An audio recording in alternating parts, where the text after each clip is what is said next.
ॐ परं तत्त्वाय नारायणाय गुरुभ्यो नमः। ॐ परं तत्त्वाय नारायणाय गुरुभ्यो नमः। आप सभी को जय गुरुदेव। मैं अपने परम पूज्य गुरुदेव डॉक्टर नारायण दत्त श्रीमाली जी, परमहंस स्वामी निखिलेश्वरानंद जी के चरणों में बारंबार कोटि कोटि प्रणाम करती हूँ।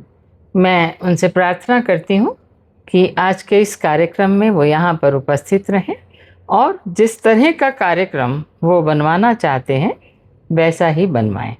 सबके लिए आशीर्वाद की कामना करती हूँ। आज फिर हमारे साथ गुरु सेवक राणा जी हैं। आपका बहुत बहुत स्वागत राणा साहब। आपके पिछले कार्यक्रम में हमने आपसे पारद शिवलिंग के बारे में, पारद के बारे में बहुत सारी जानकारी प्राप्त की, बहुत अच्छी थी। आज थोड़ा उससे एक स्टेप आगे जाकर मैं जानना चाहती हूँ कि आप जो कॉपर, तांबे पर जो आप कार्य कर रहे हैं वो क्या है और किस तरह से आप उसको जस्टिफाई करते हैं कि वो रस से संबंधित है।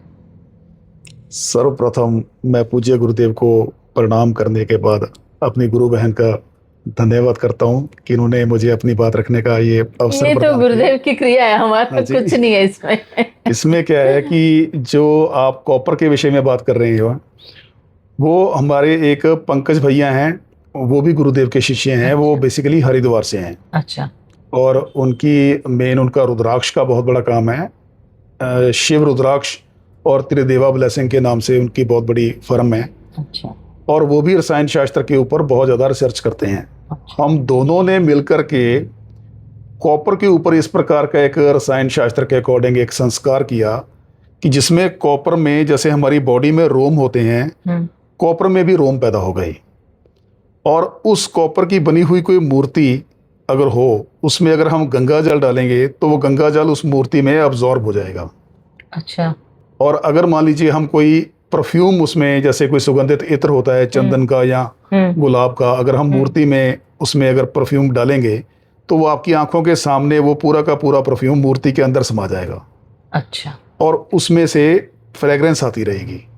और गंगा जल अगर डालेंगे तो गंगा जल की जो पॉजिटिव एनर्जी है वो कई गुना ज़्यादा होकर के एटमॉस्फेयर में एवेपोरेट होती रहेगी। नहीं, जैसे एब्जॉर्ब कर लिया, ठीक है, तो हाँ वो जी। तो अंदर चली गई ना चीज। तो फिर वो बाहर कैसे आएगी, रिलीज कैसे होगी? जैसे हमारी बॉडी से पसीना निकलता है। अच्छा, तो पोरोसिटी हो गई, पोरस है, वो पोरस है। इतना ज़्यादा पोरस है कि उसमें जो तरल पदार्थ है वो उसके आर पार हो सकता है। ओके। और ये एक विशेष संस्कार है रसायन शास्त्र में, क्योंकि रस शास्त्र में ये चीज़ क्लियर लिखी गई है कि इसके दो भाग हैं। एक तो है देहवाद, एक है धातुवाद। अच्छा।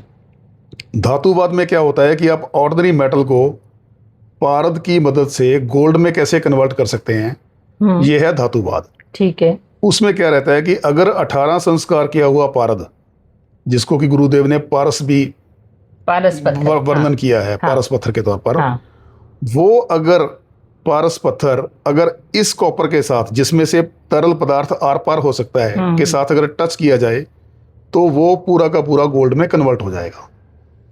मतलब क्या है कि अगर आपके पास मान लीजिए पारस पत्थर है और आप ऑर्डिनरी कॉपर के ऊपर वो उसको टच करते हो, तो वो केवल जहां जहां पर टच हुआ है उसके ऊपरी सरफेस को वो गोल्ड में कन्वर्ट करेगा। हाँ, अंदर का पूरा अंदर तक हाँ, नहीं कर पाएगा। ठीक है, ठीक है। अंदर तक वो तब कर पाएगा जब उसमें ये गुण आ जाए कि उसमें हवा और पानी भीतर तक समा सकते हैं और बाहर भी निकल सकते हैं। Okay, okay. ये वाला संस्कार हो जाए, ये संस्कार पहले करना पड़ता है कॉपर का। ये वाला प्रोसेस, इसको वेद संस्कार बोलते हैं बेसिकली। इसको स्पर्श वेद कहा गया है रसायन शास्त्र में, स्पर्श वेद। अच्छा। कि आप टच करेंगे और वो कॉपर गोल्ड में कन्वर्ट हो जाएगा। ओके। क्योंकि रसायन शास्त्र में गोल्ड के 3 कैटेगरी दी हुई हैं। सहज स्वर्ण, एक हो गया खनिज स्वर्ण, और एक हो गया कृत्रिम स्वर्ण। अच्छा। कृत्रिम स्वर्ण को रसविद स्वर्ण भी कहते हैं। अच्छा। कि पारे से बनाया हुआ स्वर्ण। ओके। अच्छा। नागार्जुन ने तांबे के समान बहुत ही कम मूल्य वाली धातु को स्वर्ण में परिवर्तित करने की क्रिया एक बार नहीं 40 प्रकार से सिद्ध करके दिखा, 40 तरीकों से। पारद को उन्होंने एक संस्कार में ही 16 संस्कार संपन्न करके दिखाई, कि जिसके माध्यम से पारद जैसा सामान्य पदार्थ शुद्ध स्वर्ण में परिवर्तित हो सके। उसने उस जमाने में अणुओं की संरचना में रूपांतरित करके दिखा दिया कि जिस पदार्थ में 90 अणु हैं, उस पदार्थ में 2 या 3 या 4 अणु और रूपांतरित किए जा सकते हैं, स्थापित किए जा सकते हैं। और पदार्थ में से अणु को विघटन करने की प्रक्रिया सबसे पहले नागार्जुन ने स्पष्ट की। जो सहज स्वर्ण है वो देवताओं के पास है, ग्रंथों में लिखा हुआ है।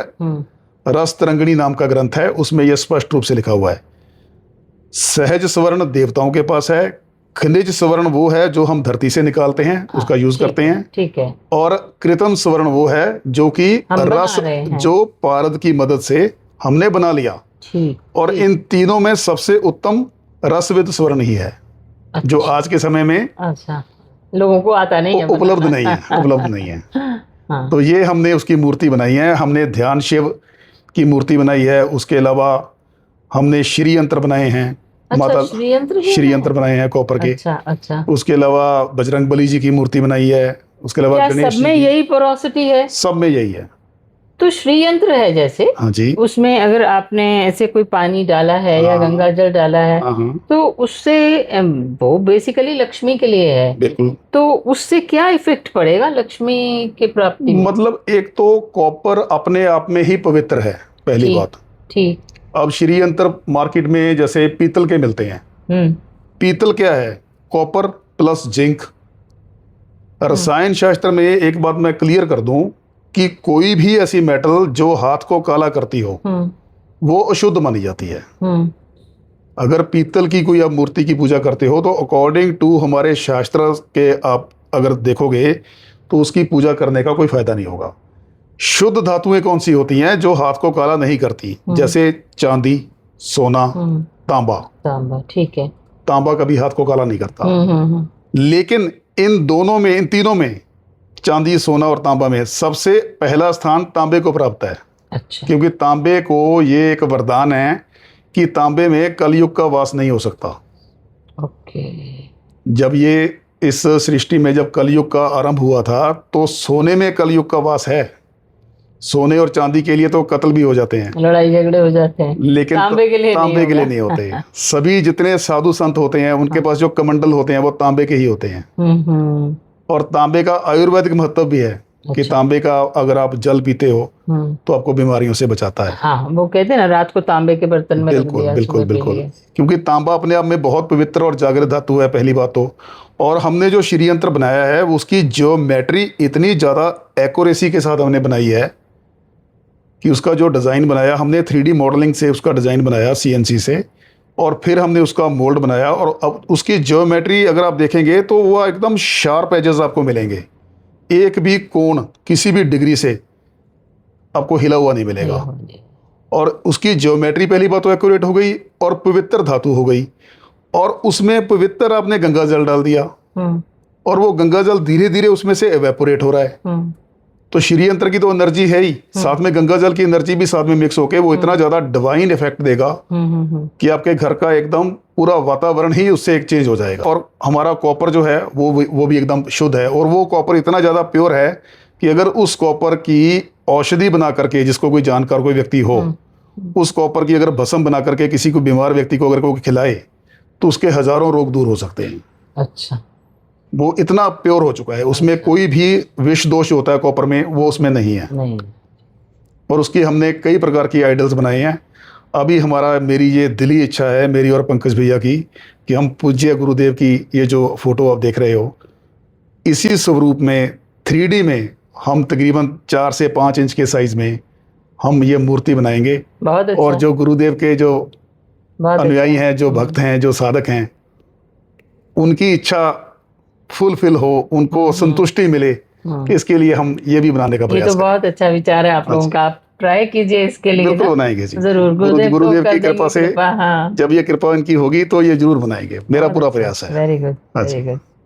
तो ये जो है आपका पारद का जो आप हाँ कह जी। रहे थे हाँ जी। कि ये इसका वेधन करने से ये हाँ। पोरोसिटी डेवलप होती है हाँ जी। और इससे जो है ये फ्रेग्रेंस और ये वाटर का जो एनर्जी हाँ जी। स्प्रे होती रहेगी। हाँ जी। क्या इसका और भी कोई यूज है? इसके और भी यूज इस प्रकार से हो सकते हैं कि इस प्रकार के एक बर्तन बनते थे पुराने समय में, कि जिस बर्तन में कॉपर का बर्तन होता था उसमें से पानी धीरे धीरे टपकता रहता था, मतलब ओवरनाइट पानी टपक के नीचे वाले बर्तन में आ जाता था, और वो जल जो था वो बहुत बीमारियों को दूर करता है। ओके, अच्छा। क्योंकि एक तो है सामान्य कॉपर का, मान लीजिए हमने बर्तन ले लिया, जग ले लिया, उसमें हमने पानी भर दिया, वो तो जहां जहां पर पानी उसके सरफेस के साथ टच हो रहा है केवल वहां पर उसका इफेक्ट आएगा। पर एक है कि अगर बर्तन ही ऐसा हो कॉपर का जिसमें से पानी आर पार हो जाए, तो पानी की एक एक बूंद में कॉपर का असर आ जाएगा। हाँ, कॉपर इफेक्ट आ जाएगा। कॉपर इफेक्ट आ जाएगा, तो वो आयुर्वेद की दृष्टि से बहुत ही ज्यादा गुणकारी वो चीज होगी, वो भी हम बनाने का प्रयास कर रहे हैं। ये देखिए जी, ये पारद रसमनी, पारद रसमणी, पारद जिसको पारद गुटका भी कह देते हैं और पारद रसमनी भी कहते हैं। रस मीन्स पारा, मणि मीन्स गुटका। ये कितने ग्राम की है? काफी हैवी लग रही है। ये 65 ग्राम की रसमनी है, 65 ग्राम, जिसमें कि भगवान शिव का हमने चेहरा भी बनाया हुआ है। हाँ, वो मुझे दिख रहा है। और हाँ। इसका मेन उपयोग क्या होता है कि पारद का शिवलिंग जो है वो आपके घर को प्रोटेक्ट करता है किसी भी प्रकार की नेगेटिव एनर्जी से। अच्छा, अच्छा। जब तक आप घर में हैं, आप उस पॉजिटिव जोन में बैठे हुए हैं और आपके ऊपर कोई नकारात्मक शक्ति आपके ऊपर तंत्र बाधा वगैरह असर नहीं करेगी, असर नहीं कर सकती उस घर के ऊपर, जब तक आप घर में हैं। लेकिन जब आप घर से बाहर किसी काम के लिए जाएंगे, तब आप उस एनर्जी जोन से बाहर निकल जाएंगे, तब इफेक्ट हो सकता है। तब बाहर की कोई नेगेटिव एनर्जी आपके ऊपर असर ना कर सके। इसीलिए ऋषियों ने यह विधान बनाया कि शिव का अंश एक गुटिका के रूप में या रसमनी के रूप में अगर आपने धारण किया हुआ होगा, तो कहीं कोई इफेक्ट नहीं आएगा, बाहर की कोई नेगेटिव एनर्जी आपके ऊपर असर अच्छा, नहीं कर पाएगी। बहुत अच्छा। ये अंतर होता है पारद शिवलिंग और पारद गुटिका में। अच्छा। और इस पारद गुटिका की एक और विशेषता होती है कि अगर जैसे कोई नया मकान बन रहा है, अगर उसके फाउंडेशन स्टोन में आप कांच की शीशी में डाल के ये गुटिका को अगर आप रख देते हो, तो वो घर हमेशा के लिए प्रोटेक्ट हो जाएगा, उसमें कोई भी नेगेटिव एनर्जी एंटर ही नहीं कर पाएगी। हाँ जी। अच्छा, अभी एक प्रश्न आप बात करते हुए कह रहे थे कि पारद का जो ये तांबे का आयुर्वेद में बहुत ज्यादा रेफरेंस है। बिल्कुल। तो कैसे आयुर्वेद से कैसे कनेक्शन है? आयुर्वेद में मतलब तांबे को सबसे पवित्र धातु माना गया है।